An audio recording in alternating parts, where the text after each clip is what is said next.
Oh, boy, is it cold in here. Oh, it's snowing. Today on the 01581, what do you do when there's a lot of snow?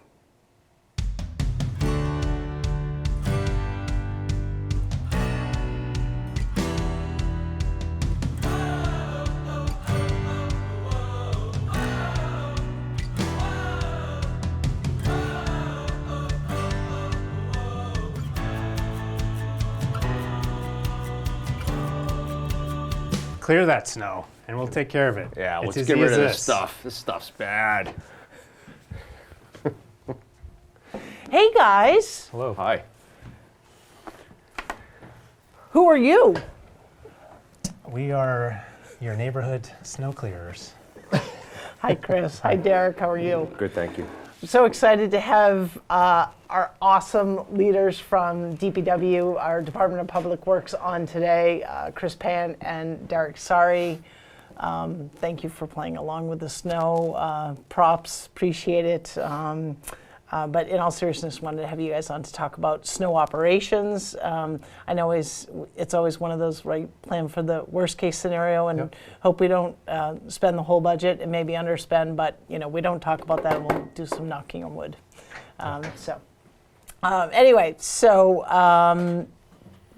this is your showtime. So talk to us about what do you have planned, and also certainly want residents to know what their part is in helping your teams. Well, first off, thanks for Sure. being here. It's a great time to be talking about snow. We haven't had any yet, but I'm sure it's coming. Yep. And everybody can be confident that the DPW is ready. We spent a lot of time in the months prior to winter getting ready. I think I'll start off though with just the most important announcement is that if you're a resident watching this, the best thing you can do to help clear snow is just stay off the roads, if possible. Mm-hmm. I know everybody can't, but typically it's snowing at night. That's often when it's snowing, and so you don't need to be out. If you can avoid it, walking your dog in the streets or running or just driving to get to the grocery store when you can hopefully do that ahead of time or afterwards. We'll get the snows off the road, and then you can do what you need to do, but it just makes it so much easier and faster for everybody if we just keep the roads clear. Sure. And so with that, there is a parking ban right now, right? So in general, folks are supposed to be they are to be off the street by, what is it, 10 or is it 11 o'clock? 11. 11 Yep. o'clock, okay. So that sort of is also extra Encouragement. Encouragement, Yeah. right. So how do you manage the snow operations? I mean, do you have teams deployed all over town? I mean, the DPW works with contractors. How does that work? Chime in anytime, but in general, we have a crew of our own staff, and then we augment with contractors, and everybody has an assigned route, and we monitor the weather and come up with a game plan, bring people in, and then send people out when we think it's appropriate to start pushing away the snow. Got it. Okay. And it's not just roads that you're clearing. We have, although there are never enough sidewalks in good weather, right? There's too many sidewalks, right? Too many miles of sidewalks in bad weather. Yeah. How many miles are you clearing, and what's the strategy there? Yeah, so we're doing about 15 miles of sidewalk right now, and that's through our sidewalk policy with the select board. Okay. We have many more miles of that, Yep. but we try to do the downtown within school vicinities. And that's a lot of work because our crews are out plowing, and then a select few then have to get into another piece of equipment Yep. and continue this as well. Sure. So what we're trying to do is get those 2 or 3 that do sidewalks, get them off the roads a little quicker so that somebody else can take their route and we'll jump on the sidewalk, so that we're trying to meet the school schedule, Sure. if applicable, Sure. to get school open. Sure. And I know at one point there was, from a town meeting perspective and capital investments, that we had like one snow plow for the sidewalk. How are we well situated now, or? Yep, we're well situated. We just got one actually this summer. Okay. And it's a combo. It's Right. can mow in the summer and plow in the winter, which is great. So Okay. it's dual purpose. Great. It was partially funded by a grant, so that also is nice to use somebody else's money. So we'll hopefully get the opportunity, I guess hopefully, Yeah, to yeah, test I know, it out. yeah. Snow's nice, but I don't know how much. Yeah, so, right. Maybe just yeah. like sort of like we had here in the studio, like a light dusting. Right, Yeah, that's yeah. right. That's always nice. So one of the questions, so I live in the downtown, and one of the questions that has come up, and I've seen it on Facebook, is when they're plowing at night, can they shut off those backup beepers? Because you guys are, if the roads are clear, right, your guys or gals are doing their work, and then they're backing up and they're moving. Can you shut off the backup beepers? I'm not asking you to. It's really sort of a rhetorical question. Yeah, I mean, it does, while it's annoying to someone who's trying to sleep, it does serve a purpose in terms of keeping people safe. Because believe it or not, there are people out even at 2 a.m. in the morning who are doing various things, and so that equipment, has that device to serve a purpose, which is to let people know there's a big piece of equipment moving around you. So if it's going to snow, maybe some earplugs or something if you live in the put downtown the pillow over your area. head and go back to sleep. Exactly. And be thankful you're not out in the plow, right? And that's really just predominantly when we're picking up the snow in the downtown. That can get, I get it, it can get a little annoying because it's so concentrated and bouncing off those buildings. But predominantly during a plowing event, I don't see that being the problem. It's predominantly it seems like it's more snow removal. He's trying to clear for, morning parking, et cetera. Okay. And so from, Derek, you touched on a little bit about schools. So there's a coordination element with the schools. Yeah, so we'll kind of come up with our own internal game plan, then we'll communicate with police and fire and schools and let them know what our intention is for the, however many hours we anticipate. Sure. That way they know what we're doing and when to anticipate things, and then of course the school department and Amber, have to make decisions about whether they're going to go to school or not. And so we don't tell them, or we just give them, hey, this is what we think's happening, and this is our plan, and then she has to make that call and she talks to neighboring communities and everything else, and generally we get it pretty close as a community in terms of school and other activities that might need to be delayed or canceled. Sure. Okay. So with the 6 school campuses, that's a lot of territory to cover. So we typically start in June or July, ensuring on behalf of the school that we have a contractor in place. Okay. So we're doing that during the hottest months of the year. We're already starting with snow ops. Okay. Because you can just drive anywhere. I drive a lot. I see the signs. Contractors are in massive demand in the Commonwealth. Not only for Mass DOT, but for local cities and towns. And do you feel like we're in pretty good shape? We are. We're in good shape, and I think it's worth highlighting that many of the operators that work with us have been with us for a long time, and they're committed, and many of them are local, and so that makes a difference because they come back every year, and we appreciate that because, like Derek said, not everybody's in the same boat, but we're pretty well off. I do feel like the same guy has been plowing my streets forever, although I do think he does wait at the corner until the end is just clear, and then he puts a fresh, just for my exercise. I realize it's all good intention. Oh, yes. But speaking of, so as a homeowner, kind of what are homeowners' responsibilities as it relates to the sidewalks, and just kind of clearing kind of their own driveways relative to the roadways? Well, what we ask is that homeowners, or if you have someone doing your driveway for you, you don't push snow into the street because that creates a hazard and just not good.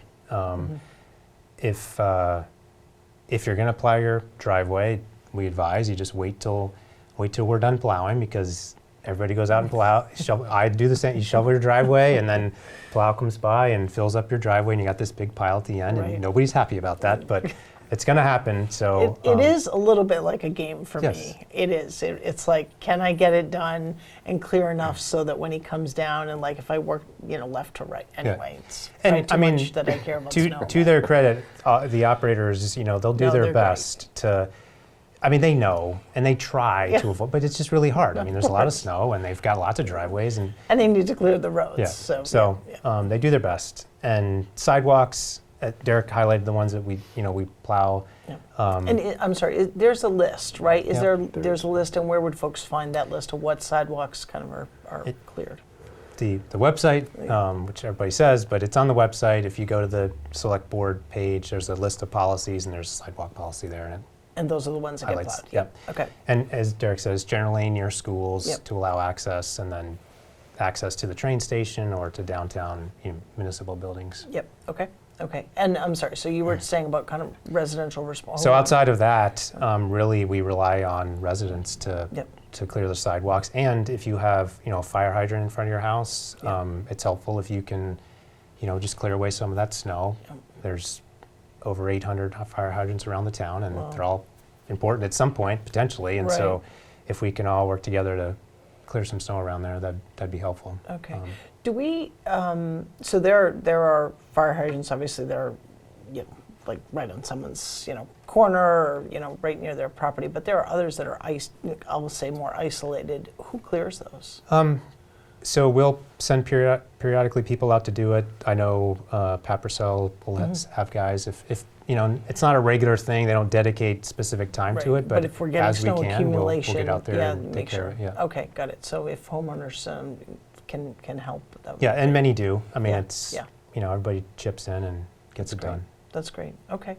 Cul-de-sacs too, if you have portable basketball hoops, Yeah. please. I can think of 2 cul-de-sacs right now where they're still there. I haven't Yeah. said anything because Sure. when that event happens, I will be knocking just so that the kids can continue to enjoy the weather. But Yeah. those have to get cleared. Yeah. Otherwise, they'll any be. recycling bins or Trash anything else, cans, trash yeah. cans, Yeah. Just stuff helpful like to grab those things out of the way so Yeah. they don't get damaged or Sure. just buried or anything else. Right. Yeah. Right. Okay.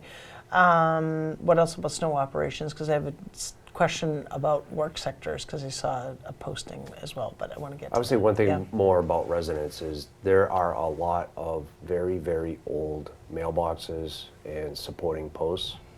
And so we're only going to replace a mailbox if we physically strike it with our plows. Yep. So if you got a fairly weak and or rotted post Mm-hmm. and the snow just simply hits it, Sort- we're probably, per the policy, Yeah. we're actually not going to come back and fix that. Yep. So just please take a look at your mailbox. Is it sturdy? Is it good? Sure. It's a pretty cheap fix Yep. if you just go to Lowe's and just get the standardized ones, because that's all we're going to replace with if we do strike. Sure. And there's a lot of techniques out there that anybody can find for shielding your temporary. I mean, it's not the nicest looking thing, but you can just put it up for a few hours to protect your mailbox. And there are a lot of residents here that on some of the main roads, they do that. They just slide something out, stick it up there as a shield, and then interesting. pull it back. And Okay. and it could just be a couple pieces of 2x or plywood or Yeah. some other Almost thing. like you'd shelter a tree, That's like right. some A-frame. bush Yep. A-frame. Yep. Yeah. Okay. And it just saves it for another day. Yeah. Just Exactly. one less headache you don't have to deal Sure. with the post office and everything else. Sure. Okay. I would also ask folks if they have neighbors who need a little extra help. You know your neighbors, hopefully, to maybe extend your work on the sidewalk if you can. Send the kids out to help shovel, get them using some of their energy, right?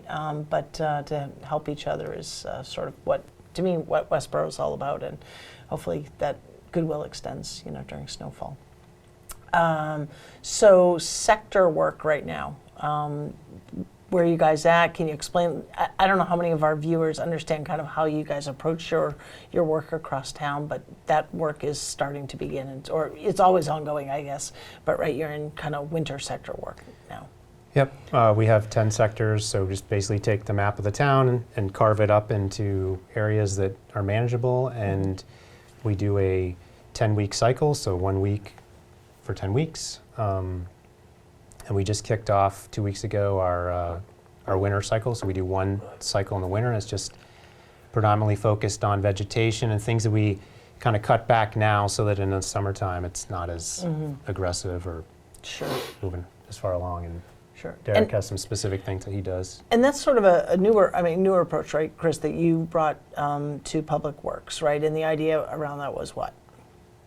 Just consistency and demonstrating a routine, procedure that we have to the town, so the town knows that it's not just, we kind of gravitate to wherever the the shiny object is per se, Right. and so we go to every part of the town, and even if we don't do something, for whatever reason, there's not something required to be done in a sector, Yep. at least we've been there, we've kind of Eyes spun on, through there, right, and checked right. it out and make Yep. sure everything's good. Sure, So sure. it helps us, it's predictable for us, it gives us a way to manage our work, but it also, I think, communicates hopefully to the town that, we're not just, Yeah, every part of town Reacting. Yeah, exactly, right. You're not reacting. I mean, you react when you have to react, and there's course, always yeah. those moments, but every part of the town is being touched and eyes on.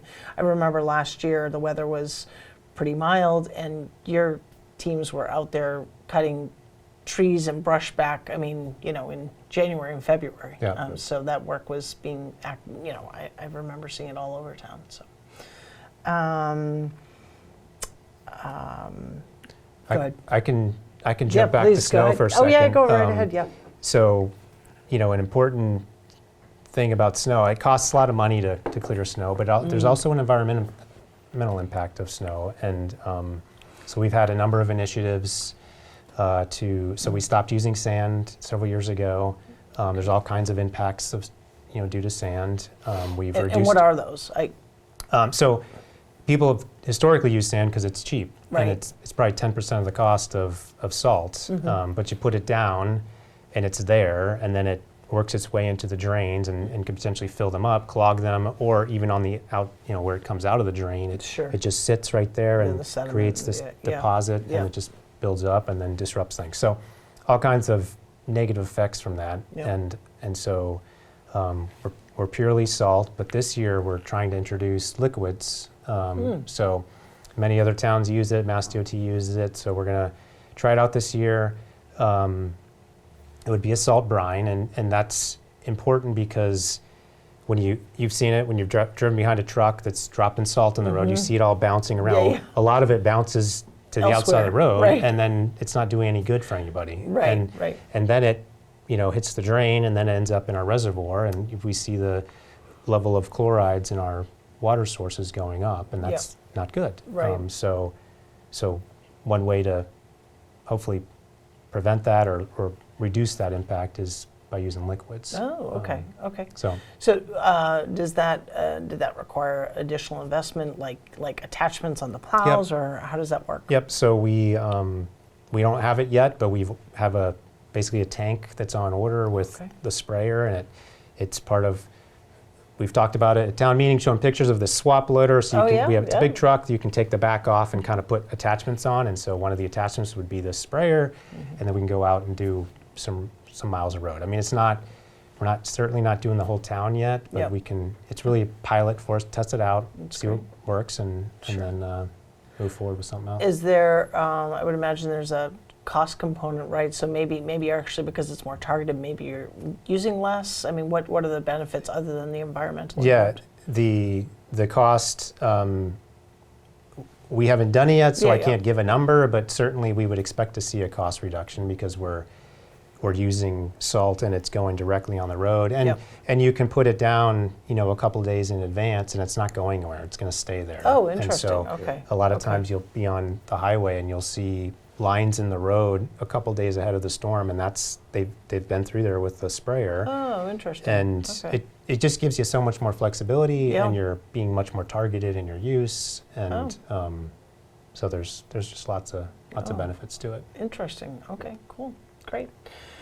So on other cost-effective Yep. measures, so we actually start our process the first Monday in October. People might see us driving around with our plows on because we're already pre-exercising. What are those guys doing out there? We do a lot of that. They know it's not snowing, right? Yeah, Right? so stuff's been sitting dormant from potentially April Sure. till October. Things can break when not in use as well. So we only have 2 mechanics.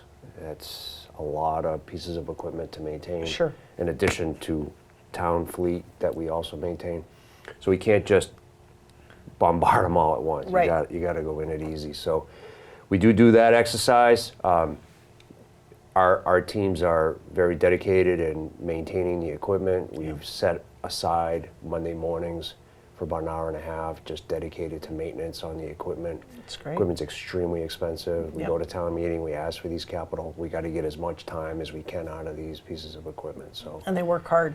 They do. The people work hard, the machines work hard. Yeah. So, Super yeah, hard. yeah, They do. yeah. So we put a lot of emphasis on pre-trip inspections and ensuring that our equipment isn't going to fail us on the side of the road, because Sure. if it fails us, then our mission has failed as well for the community. So. Okay. So one of the other aspects, I don't know if folks are aware of this, but that you also, part of Public Works responsibility is maintaining our cemeteries, right? So plowing the cemeteries is also part of kind of the routine maintenance, is that? Yep. Okay. So similar to sidewalks, we Or get all the roads cemetery, I should done. say, yeah. We get all the roads done, but then we hit the cemeteries. So the group that does that, we've got the sidewalks, then Yeah. all of our stations for water or sewer. Those all need to be plowed so we Okay. can have access to them. Right. So there's a whole nother layer of snow removal that Sure. happens after kind of the main. Everyone main goes, stuff. oh, the Yeah. snow's done, Yeah. and you guys are still, you guys still have your, going. yeah.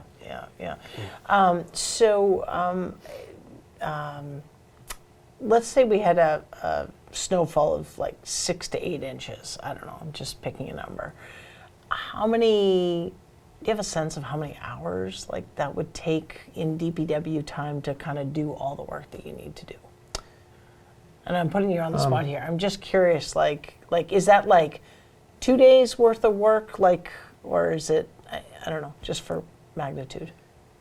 I think just kind of ballparking, 12 to 18 hours is a kind of a surge where you're just doing the immediate, Yep. taking care of the snow. Sure. But then there's potentially multiple days of going back out to, like you mentioned earlier, specific intersections where maybe you need to worry about line of sight and there's Yep. piles of snow. We Sure. got to push those back or Sure. remove them. There's parking lots we have to pull snow out of because Yep. we have big piles, but now that's taking up parking spaces. So there's multiple days following where you're just doing kind of post-storm cleanup, Yeah. if you want to call it that. Sure. I think Okay. you've seen over the last couple of years, they've just lingered. Yeah. It's not 6 to 8 inches I in know, it's like- 3-4 hours, and I think that's what our crew would want. Right. It's just this dragging, another inch here, another inch there. Right. But it took hours for that to accumulate. Right. So we can't go home. We gotta continue staying, Right. fighting the fight, and it just isn't these normal snowstorms anymore. Right. So Right. Yeah. No, heavier, wetter too, and Yeah. very much so.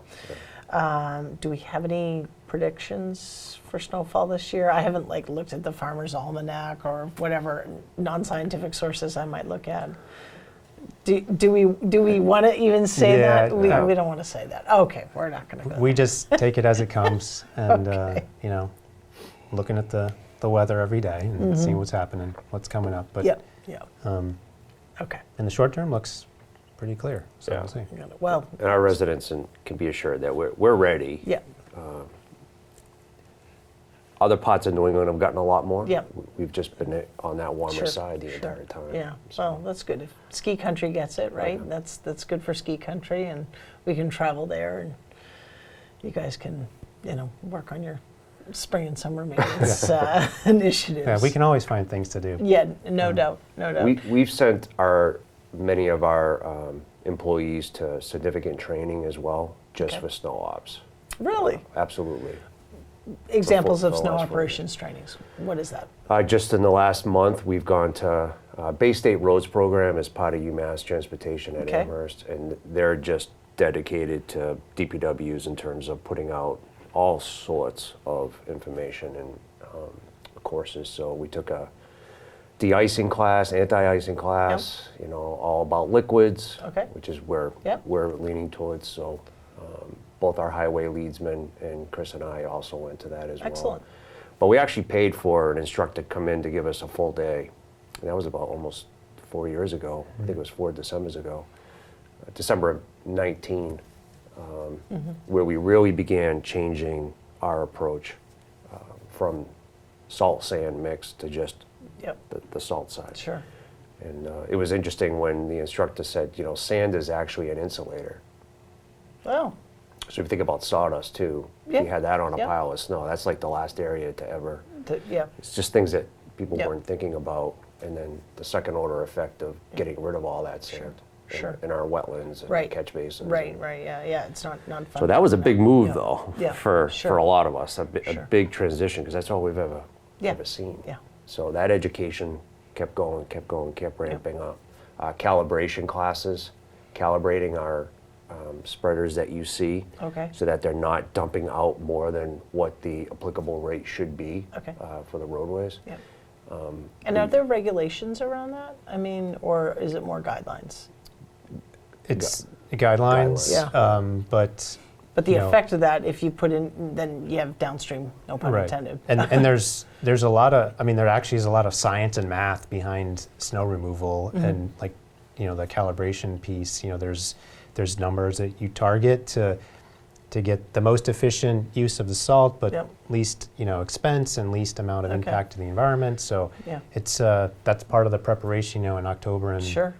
September, October, where we calibrate those things and Sure. make sure, to the best we can, they're putting out the right amount. Yeah, great, great. And again, is it necessary to go into a cul-de-sac with 6 to 12 homes and apply the same rate Yeah. that you would apply on Fisher Street? And the answer is no, Yeah. not at all.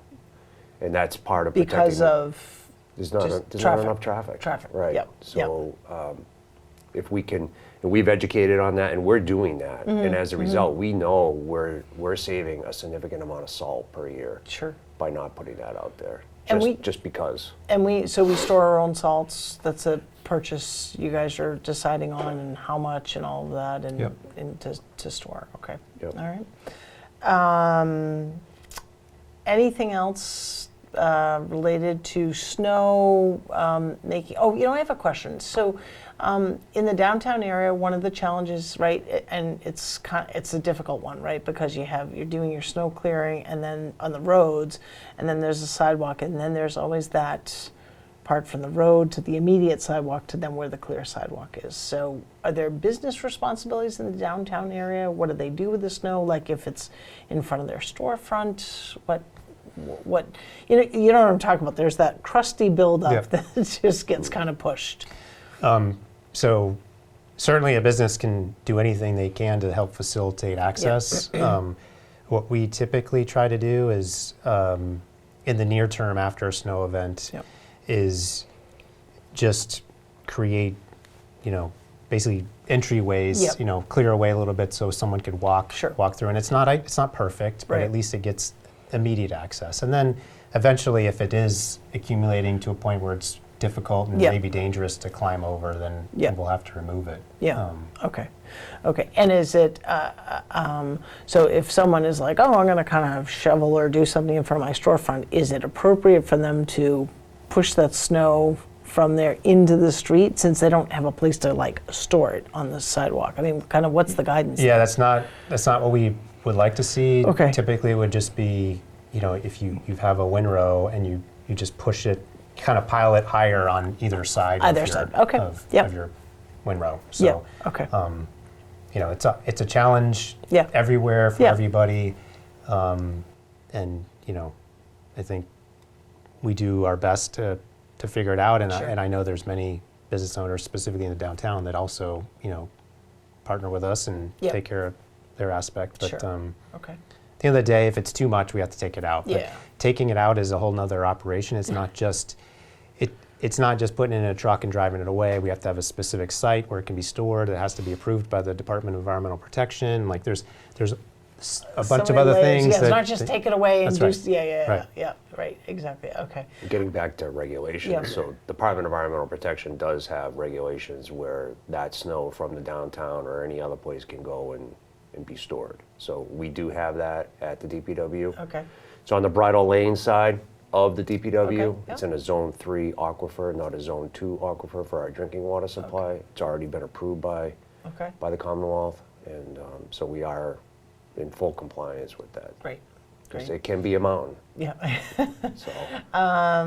And if folks have questions about, you know, concerns during a storm, post-storm, what have you, what is your guidance to them? They can certainly always call us at the DPW, and there's also on the DPW webpage, like on the main page, there's a link for snow operations. It Okay. gives just a summary of basically what we just talked about, what we do, how we do it, some things that we ask residents to help out with or Sure. pay attention to. So that's available to them.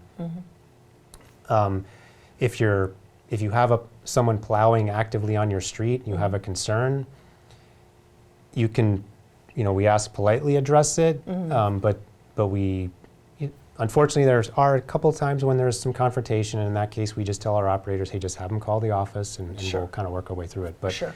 certainly you can go out and I know many residents, go out and give a donut or a cup of coffee or whatever, Right. and that's always appreciated by the operator. But so there's a couple of different ways to communicate with us. Yeah, and I think I was thinking kind of more generally along the lines of, hey, it feels like the storm is over and my street hasn't been plowed, or Yep. there's, whatever, so that would be a daytime call to DPW and asking, okay, Yeah, great. because it could be a whole host of reasons for that. Sure. We could have had a mechanical breakdown. Yeah. Contractor could have had a mechanical breakdown. Yep. Or in some communities, the answer is going to be, we don't have enough staff. Yeah. And that's going to be answers. That is an answer. And it's going to be a legit answer. It's going to take some extra time. Absolutely. Yeah. Yeah. At the end of the day, it's going to get done. It just may not. If circumstance arises like that, where for some reason equipment's down or people Sure. are gone, then it just will take us longer. Yeah, you have to adjust accordingly. Yeah, no, that makes sense. Okay, great, excellent. It's one thing I do want to say about our staff at the DPW is to thank, I know Chris and I thank them all the time, because I don't think people understand that they can't necessarily go to Florida during the winter. Sure. That's a huge sacrifice that they make Yep. working at the DPW during the winter months. Yeah. And I think they should be recognized for that. Yeah, well, certainly, I know, appreciate, there's something very comforting about living here in New England when it's snowing outside and you hear that grind of the plow on the street. Like it's kind of one of those, like, oh, people are taking care of me. And I mean that sincerely. Absolutely. Like, it's like, oh, like, they're doing their job and keeping my road safe. And I have someone that lives in our home who is elderly, and I want to remind folks actually to make sure that they're shoveling the walkway so our fire and crews can get in there if if you have someone that needs some extra help. So, but appreciate all you guys do. Yeah, thank you. Thank you. Thanks for clearing the snow here. Absolutely. And if that's any demonstration of your work, then we're in really good shape. Okay, folks. So, snow is going to come sometime. We don't know how much.